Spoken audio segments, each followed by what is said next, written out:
Hi friends, welcome to my channel. এখন আমি দাঁড়িয়ে আছি শ্রীবাস বিচ, শঙ্করপুরে। এটি একটি আপনি বলতে পারেন যে হিডেন জেম। আপনি দেখতে পারেন কতটা নির্জন।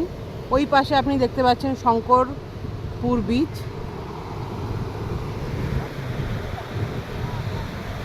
এই যে আপনাকে দেখাচ্ছি, ওই পাশে আছে চম্পা রিভার,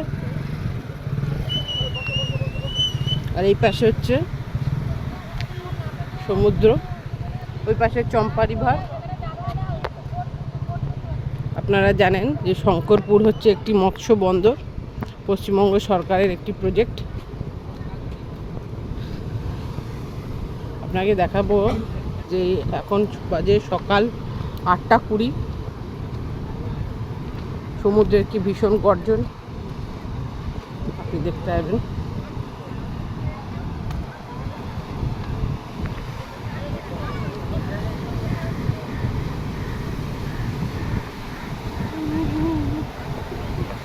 দেখুন,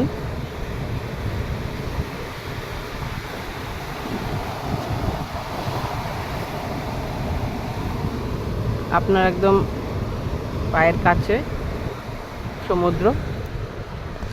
এই পাশে হচ্ছে চম্পা রিভার।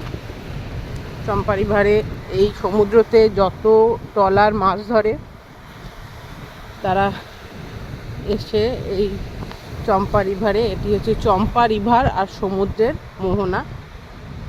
ঠিক মোহনা বলা যাবে না, এইখান থেকে আরও একটু দূরে গেলে দীঘা মোহনা পড়ছে। এই চম্পা নদী আর সাগর যেখানে মেলে ওখানটাই হচ্ছে যে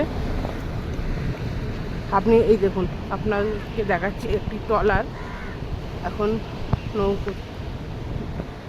একটি ট্রলার এখন যাচ্ছে নদী থেকে সমুদ্রের দিকে। ভালো করে দেখলে দেখতে পারবেন। এখন যাবে মাছ ধরতে। এইখানে অনেক ট্রলার এরকম দাঁড়িয়ে আছে, ফিশিং ট্রলার, যেগুলো মাছ ধরে আসার পরে এখানেই লরিতে লোড হয়ে এগুলো নিলামের জন্য দীঘায় যে নিলাম সেন্টার আছে ওখানে চলে যায়। এখন আপনাকে দেখাচ্ছি সমুদ্র একদম কাছ থেকে। সমুদ্রের কি ভীষণ রূপ আপনারা দেখতে পাবেন। এখন বাজে সকাল 8:25।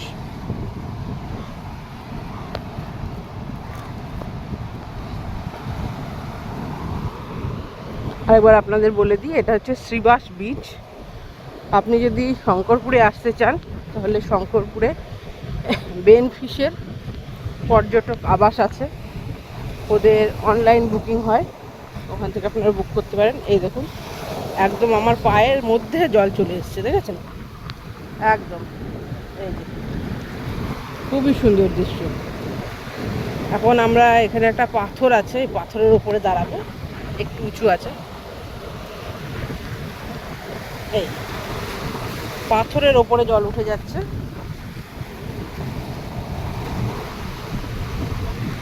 আপনারা দেখলেন ভিডিও, আমার সাথে থাকবেন আর আমার চ্যানেলকে সাপোর্ট করতে থাকুন আর দেখতে থাকুন। আপনারাও এসে দেখুন আর এর আনন্দ